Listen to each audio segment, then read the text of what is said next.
James Tissot was born in 1836 in Nantes, the son of a textile merchant. From childhood he understood fabric, its weight, its sheen, its character. That knowledge would later become one of his great artistic weapons.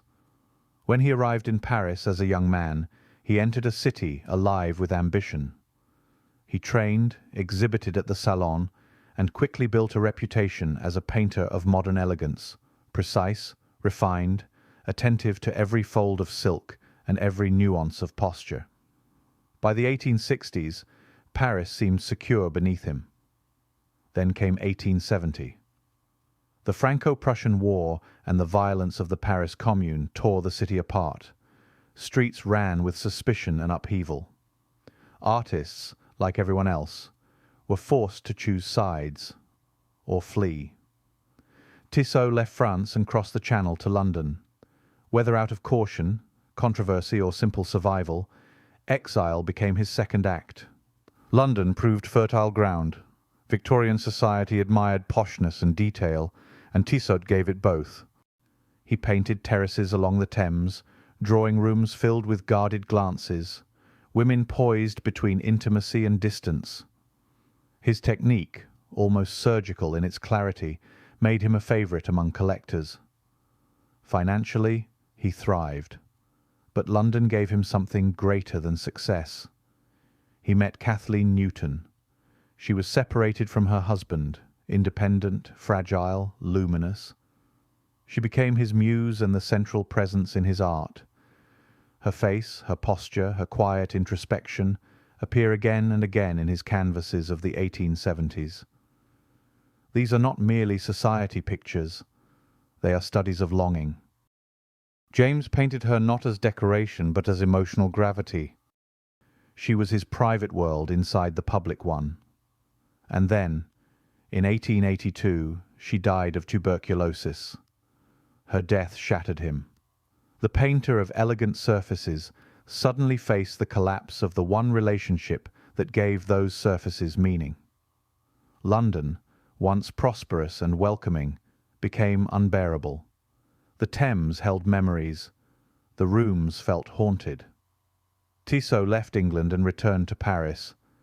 But he did not return as the same man who had fled during the Commune.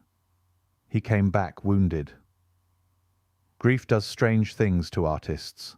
In Tissot's case, it drove him inward and upward. He became intensely absorbed in the Bible, not casually religious, but consumed. The loss of Newton seems to have opened a spiritual fissure in him, and he turned to Scripture almost as an answer to private anguish. What followed was astonishing. James dedicated himself to painting the life of Christ, with the same exacting realism he once applied to Parisian fashion.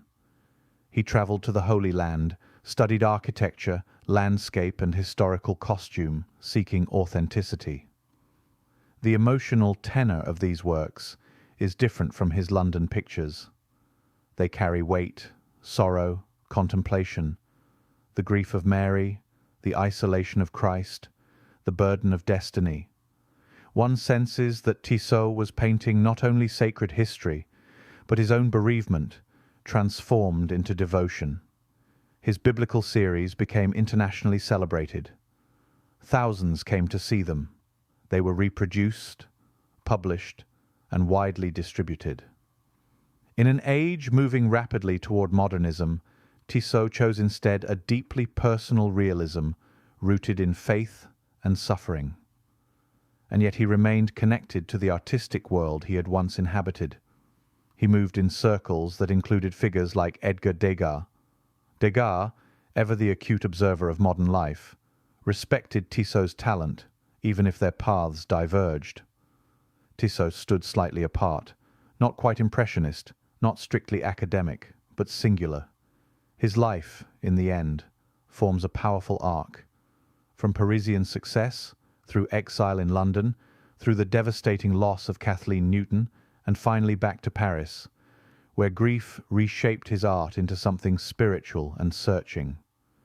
James Tissot reminds us that an artist's subject may change, but the intensity remains the same. The hand that once painted silk with loving precision later painted sacred robes with equal devotion.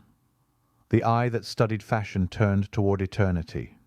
And perhaps his biblical works echo most deeply, not because they are religious, but because they were born of love and the pain of losing it.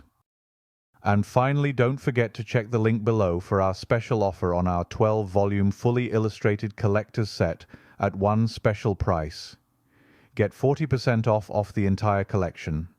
So just click the link below for this special savings for your art library. And thank you.